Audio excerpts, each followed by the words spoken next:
Hello बच्चों, क्या हाल है भाई सभी का। आप सभी का स्वागत है माँ सरस्वती क्लासेस में। और आज जो है हम एक चैप्टर को खत्म करने जा रहे हैं। नाइन्थ क्लास का जो मैथ्स का फर्स्ट चैप्टर हमने स्टार्ट किया था, नंबर सिस्टम, आज हम उसको खत्म कर देंगे। आज हमारा वो लास्ट टॉपिक है और छोटा सा ही टॉपिक है, ठीक है। एक्सपोनेंशियल लॉज, जो हमारी लास्ट एक्सरसाइज है 1.4। ओके, तो उसको देखते हैं कि उसमें क्या क्या लॉज होते हैं हमारे। और देखो, वो लॉज जो है आपने पहले भी पढ़े हुए हैं, ऐसा नहीं कि वो पहली बार पढ़ने जा रहे हो, लेकिन उसको हमें करना है एक बार और, ताकि हम जो है उसको अच्छे से परफॉर्म कर सके पेपर में। थोड़ा सा कई बच्चे होते हैं जिनको चीजें नहीं याद होती है या उन्होंने नहीं पढ़ी होती है, तो उनको अब रिवाइज करना होगा। और इससे रिलेटेड क्वेश्चन 2 नंबर का आ सकता है आराम से, ठीक है। कोई हार्ड रूल नहीं इसका, ठीक है। तो स्टार्ट करते हैं भाई। नंबर सिस्टम लास्ट क्लास है आज इसकी। Number system, okay. टॉपिक हमारा रहेगा एक्सपोनेंशियल लॉज। क्या रहेगा? Exponential laws. सबसे पहले हम एक्सपोनेंशियल लॉज देख लेते हैं भाई, वो कौन कौन से होते हैं। ओके, तो सबसे पहला जो एक्सपोनेंशियल लॉ होता है वो कहता है कि अगर हमारा बेस सेम है और वो मल्टीप्लाई हो रहा है आपस में, लेकिन उनकी पावर डिफरेंट है, तो बेस सेम होने की वजह से जो उनका सॉल्यूशन होगा उसमें बेस तो सेम रहेगा, पावर्स क्या हो जाएंगी? ऐड हो जाएंगी। क्या हो जाएंगी? ऐड हो जाएगी, ठीक है। दूसरा रूल क्या कहता है कि अगर यही चीज x की पावर a है और x की पावर b जो है वो उससे डिवाइड हो रही है, या वो कुछ ऐसे भी लिखी हो सकती है, x की power a divided by x की पावर b, ऐसा कुछ हो सकता है, ठीक है। तो इसमें जब इसमें जो है डिवाइड वाले में जो है बेस सेम रखा जाता है और पावर्स क्या हो जाती है? माइनस, सब्ट्रैक्ट करी जाती है। क्या करी जाती है बेटा? सब्ट्रैक्ट करी जाती है, ठीक है। अब नेक्स्ट नियम है हमारा, नेक्स्ट रूल जो है वो है हमारा कुछ ऐसा दिखता है कि भाई x की पावर a है और फिर उसकी भी पावर b है, ठीक है। तो जैसे ही ब्रैकेट ओपन होगा तो ये जो पावर से ये आपस में क्या हो जाएंगी? मल्टीप्लाई हो जाएगी। क्या हो जाएगी? मल्टीप्लाई। एग्जाम्पल के तौर पे एक बार तीनों का एग्जाम्पल देख लेते हैं। एग्जाम्पल के तौर पे कुछ ऐसा अगर हम देखते हैं तो, ठीक है, जैसे कि मैंने रैशनलाइजेशन टॉपिक में भी सिखाया था, बहुत सारी जगह जो है हमने इन चीजों को यूज भी किया है। तो यहां पर बस एक पर्टिकुलर एक्सरसाइज है, उसके लिए एक बार हम रिवाइज कर रहे हैं सभी के सभी लॉज को। ओके, तो यहां पर हम देखते हैं कि भाई इसको कैसे हम यूज कर सकते हैं। जैसे कि मैं यहां पर देख रहा हूं कि अगर यहां पर कुछ ऐसा लिखा हो, 5x की पावर 9 इंटू में 35 x की पावर 2, ऐसा कुछ लिखा हुआ है। तो यहां पर देख पा रहे हैं हम, यहां पर इनके सामने आगे क्या है? कोफिशिएंट्स है। क्या है? कोफिशिएंट्स तो जो है वो नॉर्मली आपस में मल्टीप्लाई हो जाएंगे, ठीक है। क्या हो जाएंगे? मल्टीप्लाई। और x जो है, x की पावर्स क्या हो जाएगी? क्योंकि बेस सेम है दोनों का, x x, तो पावर क्या हो जाएंगी इन दोनों की? ऐड हो जाएगी। क्या हो जाएगी? क्या हो जाएगी? ऐड हो जाएगी, ठीक है। और इसको सोल्व करने पे हमारा आंसर क्या आएगा? 175। कितना आएगा? 175 इनटू में x की पावर 11, तो हमारा फाइनल आंसर। तो इस तरीके से हम जो है इसको अप्लाई करते हैं। ओके, अब दूसरा एग्जांपल यहां पर देखते हैं। अगर कुछ ऐसा लिखा हो, 19 की पावर 3 अपॉन में 19 की पावर 5, ऐसा कुछ है, ठीक है। तो यहां पर हम इसको सॉल्व करेंगे तो डिवाइड हो रहा है तो पावर क्या हो जाती है? माइनस हो जाती है। तो आंसर क्या आएगा? 19 की पावर -2। क्या आएगा? और माइनस पावर को पॉजिटिव करने के लिए हम क्या करते हैं? इसका रेसिप्रोकल कर देते हैं। क्या कर देते हैं? तो जो है पावर किस में कन्वर्ट हो जाती है? प्लस में, पॉजिटिव में कन्वर्ट हो जाती है। आया बेटा समझ? ठीक है। अब ये नेक्स्ट हमारा, भाई बहुत सारी चीजें हमारी लिखी रहती है, जैसे कि मान लो 5 की पावर 3 की पावर 2। तो यहां पर इसको सोल्व करने के लिए जैसे ही ब्रैकेट ओपन करोगे तो पावर क्या हो जाएगी आपस में? मल्टीप्लाई। तो आंसर क्या आएगा हमारा फाइनली? 5 की पावर 6। क्या आ जाएगा? 5 की पावर 6। समझे? कुछ डाउट आ रहा है बेटा इसमें? नहीं आ रहा? पक्का? चलो ठीक है फिर। अब नेक्स्ट आइडेंटिटी हमारी इसमें रहेगी, मान लो कि x जो है वो मल्टीप्लाई हो रहा है y से, ठीक है। इसमें जो है हमारा बेस दोनों ही डिफरेंट है, दोनों ही डिफरेंट है, लेकिन पावर क्या है दोनों की, सेम है। क्या है, सेम है। जब ऐसी कंडीशन क्रिएट हो जाती है तो इसमें ये वाली आइडेंटिटी लगती है कि बेस तो दोनों डिफरेंट है लेकिन पावर क्या है दोनों की, सेम है। तो यहां पर जो डिफरेंट नंबर्स है वो तो आपस में मल्टीप्लाई हो जाएंगे और पावर कॉमन आ जाएगी बाहर। क्या आ जाएगी, कॉमन आ जाएगी। क्या आ जाएगी बेटा, कॉमन आ जाएगी बाहर। ठीक है, अब इसको एग्जाम्पल के तौर पे अगर देखें तो हम कैसा दिखता होगा, ये कुछ ऐसा, जैसे कि 5 की पावर 3 मल्टीप्लाई बाय 9 की पावर 2, सॉरी 9 की पावर 3। ठीक है, तो यहां पर देख पा रहे हैं कि बेस जो है दोनों का ही क्या है, डिफरेंट है, लेकिन पावर क्या है दोनों की, सेम है। इसका मतलब क्या है, 5 मल्टीप्लाई बाय 9 हो जाएगा और पावर कॉमन आ जाएगी। ठीक है, तो ये हो जाएगा 45 की पावर 3। तो ये हमारा आंसर, इसे बोलते हैं एक्सपोनेंशियल लॉज। क्या बोलते हैं। अब एक और बहुत अच्छी सी अच्छा सा है कि उसमें जो है रूट वाला क्वेश्चन आ जाता है। क्या आ जाता है, रूट वाला। मान लो कि यहाँ एन रूट है कोई, ये एन रूट है कोई जो एक्स के उस पे है। ठीक है, एक्स की जो पावर है वो रूट में है, एन रूट में, किसमें है, एन रूट में, और उसकी पावर है एम।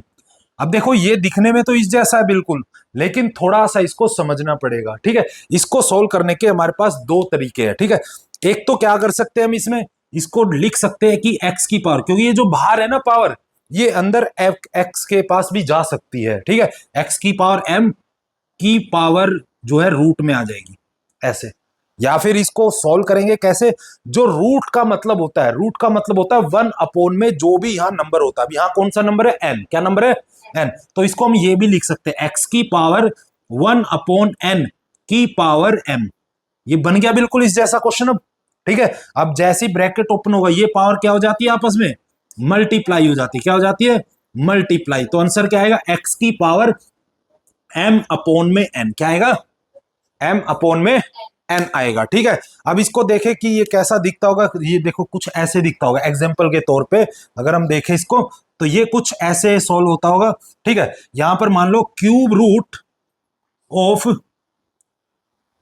5 ऐसा कुछ है, और इसकी भी पावर है 3 मान ली हमने। क्या मान ली, 3 पावर मान ली। ठीक है, तो इसको हम कैसे सोल्व करेंगे, 5 की पावर क्या हो जाएगी, 1 अपॉन 3। क्या हो जाएगी, 1 अपॉन 3 की पावर 3। ठीक है, अब जैसे ही ब्रैकेट ओपन होगा तो 5 1 by 2 into, sorry 1 by 3 into 3, 3 से 3 का क्या बचा हमारे पास, 5 की पावर 1। 1 को लिखो ना लिखो कोई फर्क नहीं पड़ता। ओके, समझ आया बेटा, ये ऐसे होता है ये वाला क्वेश्चन। तो आप सभी को भी ये जो है कंसेप्ट समझ आया होगा उम्मीद है। ठीक है, और इन्हीं कंसेप्ट्स को यूज करते हुए हम एक दो कुछ अच्छे से क्वेश्चंस कर लेते हैं हम। ठीक है, थोड़े से इजी लेवल से स्टार्ट करेंगे और हार्ड तक जाएंगे हम। ओके, क्योंकि एनसीईआरटी की बुक में जो दिया हुआ है वो बहुत ही ज्यादा इजी है। ठीक है, तो वो तो इन बिल्कुल बेसिक कंसेप्ट से बिल्कुल डायरेक्ट क्वेश्चंस हो जाएंगे वो। ठीक है, थोड़े से उससे अपर लेवल के कर लेते हैं हम।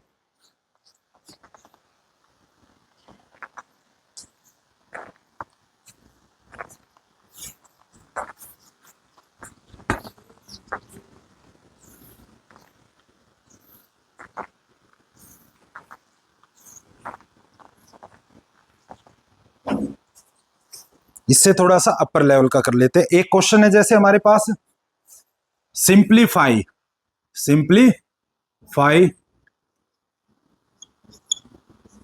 लिखा हुआ है 81 की पावर -1 अपॉन 2, फिर इसकी भी पावर है 1 -1 अपॉन 4, और फिर इसकी भी पावर है क्या, 2। क्या है, 2। तो यहां पर हमारी कौन सी आइडेंटिटी लगेगी, एक्स की पावर ए की पावर बी। तो यहां पर क्या होता है, एक्स की power A multiply by B होता है, यही होता है।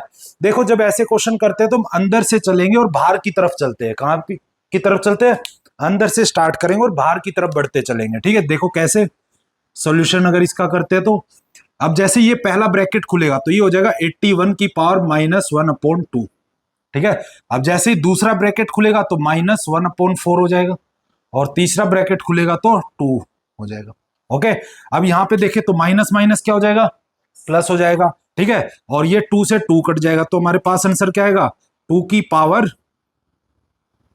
1 अपॉन 4। क्या आ जाएगा, 2 की पावर 1 अपॉन 4। क्या आ जाएगा भाई आंसर, 2 की पावर 1/4। ठीक है, अब 2 की पावर 1/4 का मतलब क्या होता है बताओ?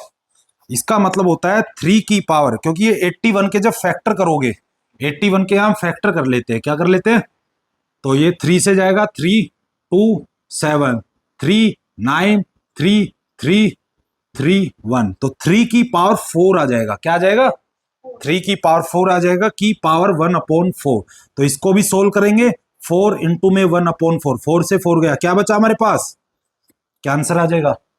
3। तो ये ऐसे होता है नोट अच्छा सा।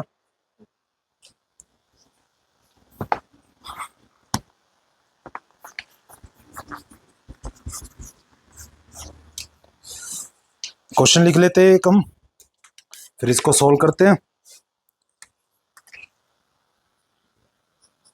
ये कह रहा है इसको सोल्व करना है, सिंप्लीफाई करना है, सोल्व करना है ओवरऑल। 81/16 की पावर -3/4।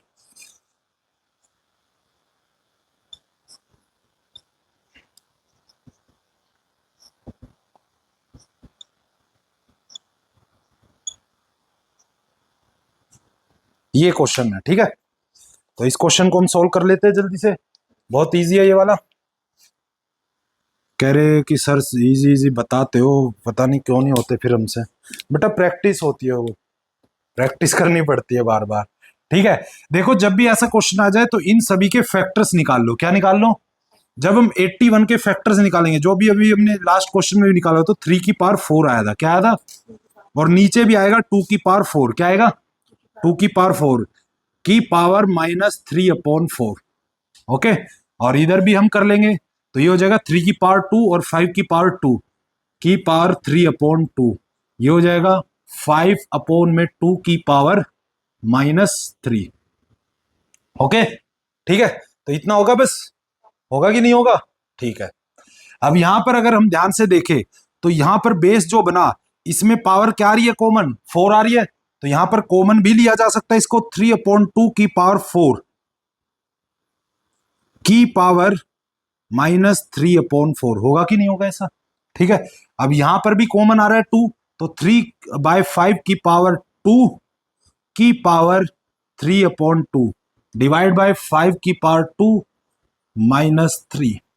इतना आ गया, ठीक है। अब इसके बाद, अब ये ब्रैकेट जैसे ही ओपन होगा, ठीक है, साथ में आपको जो है रीजंस भी लिखने हैं, जो हम एक्सपोनेंशियल लॉज के रीजन लिख रहे हैं वो भी लिखते हुए चलना है। ठीक है, जैसे लास्ट क्लास में, लास्ट क्वेश्चन में मैंने लिखा था 3/2 4 मल्टीप्लाई बाय -3/4, 4 से 4 कैंसिल आउट हो जाएगा। ठीक है, और यहां पर भी 3/5 की पावर 2 मल्टीप्लाई बाय 3/2, 2 से 2 कैंसिल आउट हो जाएगा, और यहां क्या बचा? 5/3 होगा कि 2 होगा? मे भी शायद मैंने क्वेश्चन 2 ही है, 2 ही है। ठीक है, तो 2 ही है की पावर -3। क्या आ गया? -3 आ गया। ओके, तो जैसे ही यहां पर ये, आप देखो इसको अगर हमें मल्टीप्लाई में कन्वर्ट करना है, तो इसको क्या कर देना होगा? इनवर्स कर देना होगा। क्या कर देना होगा? इनवर्स कर देना होगा। तो आगे हम इसको करते हैं, तो ये हमारा बचा 3/2 की पावर -3। क्या बचा? ये बचा। ठीक है, अब इसके अंदर क्या बचा? 3/5 की पावर जो है 3 बची है, और इसको मल्टीप्लाई में कन्वर्ट करना है, तो इसको इनवर्स कर देना होगा हमें, और इसको इनवर्स करोगे तो क्या आ जाएगा? 2/5 की पावर -3 आ गया। ठीक है, अब यहां पर देखेंगे, अब इसमें जब ये माइनस हटाना होता है हमें, तो इसको इनवर्स करना होता है। क्या करना होता है? इनवर्स। तो इसको इनवर्स कर देंगे, 2/3 की पावर 3। ठीक है, और यहां पर क्या बनेगा? 3/5 की पावर 3, और यहां पर क्या बनेगा? अब यहां माइनस है तो इसको उल्टा करना पड़ेगा फिर से, तो ये 3 बन जाएगा। आगे इतना, ठीक है। अब यहां पर हम इस ब्रैकेट को भी ओपन कर देते हैं, तो ये हमारा 3 बार 2 लिखा जाएगा। कितनी बार लिखा जाएगा? 3 बार 2, 2 × 2 × 2 अपॉन में 3 × 3 × इसे हम एक्सपेंडेड फॉर्म से कर रहे हैं। किस फॉर्म से कर रहे हैं? अब इधर भी देखेंगे, तो 3 × 3 × 3 अपॉन में 5 × 5 × 5 इंटू में 5 × 5 × 5 अपॉन में 2 × 2 × 2। देखो ये तीनों इससे गए, ये तीनों इससे गए, और ये तीनों 2 जो है इससे गए। हमारे पास क्या बचा सब कुछ काट कर? 1। क्या बचा? तो ये हमारा आंसर आ जाएगा। ऐसे क्वेश्चंस आते हैं, ठीक है। तो सभी जो है बच्चे रेफरेंस बुक से इस क्वेश्चंस की प्रैक्टिस करेंगे, क्योंकि इसके अच्छे क्वेश्चंस होते हैं।